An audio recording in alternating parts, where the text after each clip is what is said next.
Le football est le sport le plus populaire au monde. Entre un simple match amical et celle de la Coupe du Monde, c'est bien le moment du processus identitaire. Le supporter affiche son adhésion à l'équipe de son identité. Les matchs opposant des sélections nationales constituent donc également un moment idéal pour exprimer une appartenance territoriale. L'hymne national, les couleurs nationales, tout y est pour valoriser sa nation. Un monde où le nationalisme était favorisé, la mainmise des élites mondiales pour qui la destruction des nations a été un enjeu prioritaire, a eu des conséquences désastreuses dont le football n'aurait presque plus de sens.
Allons enfants de la patrie, le jour de gloire est arrivé.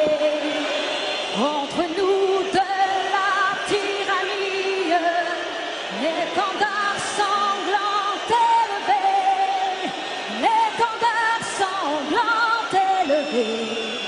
Entendez-vous dans nos campagnes mugir ces féroces soldats, ils viennent jusque dans vos bras, égorger vos fils, vos compagnes, aux armes citoyens, formez vos bataillons, marchons, marchons, qu'un sang impur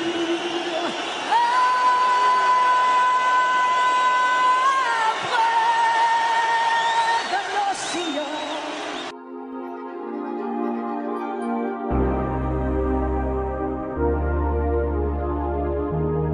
Après France-Algérie, en octobre 2001, et la France qui affrontait le Maroc, en novembre 2007, en ce mardi 14 octobre 2008. Le Stade de France bien animé, en ce match amical qui oppose la France contre la Tunisie, quelques milliers de supporters ont manifesté leur mal-être en sifflant l'hymne national français. Avec une immigration massive de personnes d'origine maghrébine, en France et en Europe, certains se retrouvent dans un camp alors qu'ils préfèrent l'autre. Hatem Ben Arfa, le joueur franco-tunisien, a également été sifflé pour avoir préféré endosser le maillot des Bleus que celui de la sélection tunisienne. La politique d'immigration a engendré le déracinement des peuples, et dans ce cas de figure, la personne ne sait plus vraiment dans quel camp elle pourrait être. Pourtant le football est bien le sport où chacun est fier de son pays et veut remporter le match par fierté nationale.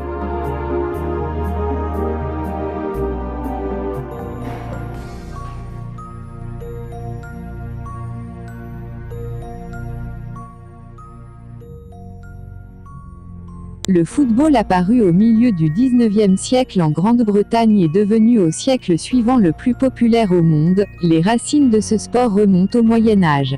Les Florentins, avec le calcio, jeu traditionnel très viol, les Français avec la soule qui se jouait, là aussi avec brutalité, entre villages, mais c'est l'Angleterre qui a vu naître le jeu, au moins sous sa forme moderne. Les écoles anglaises qui intégreront progressivement le sport à leur cursus et impulsent leur formalisation. Les règles de Cambridge sont en octobre 1848 une première tentative d'unification des règles du football. Les premiers clubs indépendants apparaissent à la fin des années 1850. En 1885, le professionnalisme sera autorisé en Grande-Bretagne, tandis que les premiers clubs sont créés à travers le monde, particulièrement en Europe et en Amérique du Sud. La Fédération internationale de football association la FIFA est fondée en 1904 à Paris par des représentants de 7 pays européens. Le football, devenu en quelques décennies le sport le plus populaire de la planète, a très tôt été un enjeu national, politique et idéologique. Sur une suggestion de Jules Rimet, la première Coupe du Monde fut organisée en 1930 en Uruguay, ce qui eut l'heure de plaire aux Sud-Américains.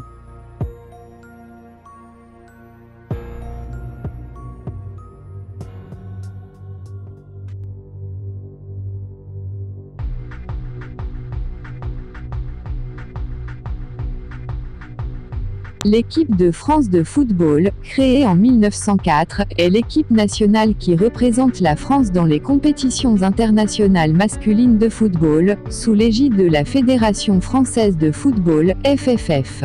Elle consiste en une sélection des meilleurs joueurs français.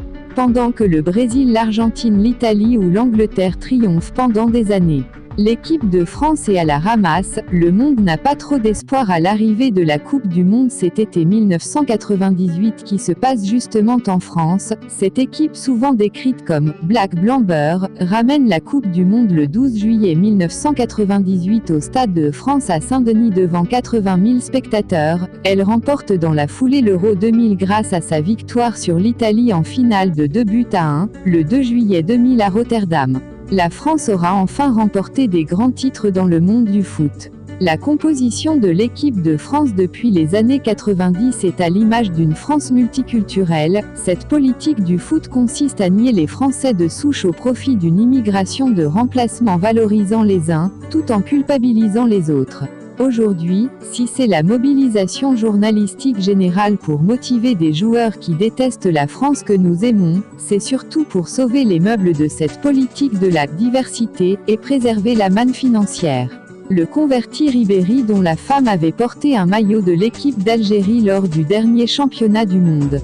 Et certains joueurs qui ne chantent même pas la Marseillaise est curieusement aimé des journalistes. La Fédération française de football est accusée par le site Mediapart d'organiser une politique de quotas ethniques pour le football français, ce qui a vite été démenti par la Fédération française de football, mais ce seraient les prédispositions physiques des Noirs qui expliqueraient ce phénomène.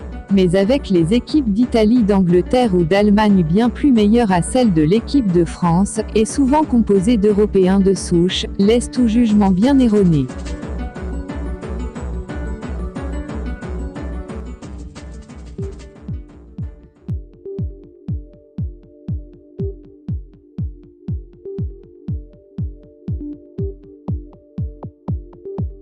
Il n'est pas du hasard si le football reflète l'image de la France future que voudraient créer nos élites.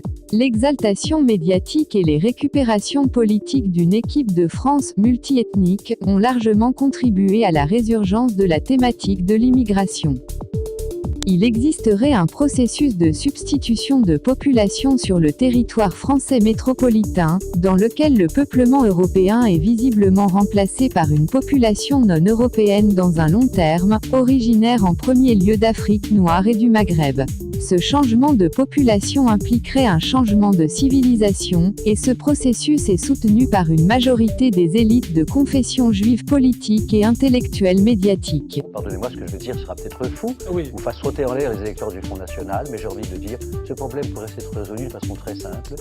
Le fait que les communautés noires et africaines et autres sont bien plus prolifiques que les Françaises de France pourrait faire qu'un jour, la majorité de ce pays soit une majorité à couleur ou café au lait ou noir. Dans ce pays. Alors que des hommes politiques également d'origine juive parlent du projet du métissage, le sport, les clips de musique ou même au cinéma, cette propagande s'acharne. Même si le football reste le sport le plus aimé, perd-il son sens alors que des joueurs joueraient dans des villes alors qu'ils ne la connaissent pas, et certains ne parlent même pas la langue du pays dans lequel ils jouent. Fini le football où les joueurs jouent pour l'amour de leur ville, voire même de leur pays, ils sont devenus désormais un produit rentable, alors qu'une politique d'immigration et du métissage s'entête, des associations antiracistes contrôlées par ces mêmes personnes mettent pression sur les clubs et les supporters. Le football français est devenu le symbole de la nouvelle France, une France multiethnique.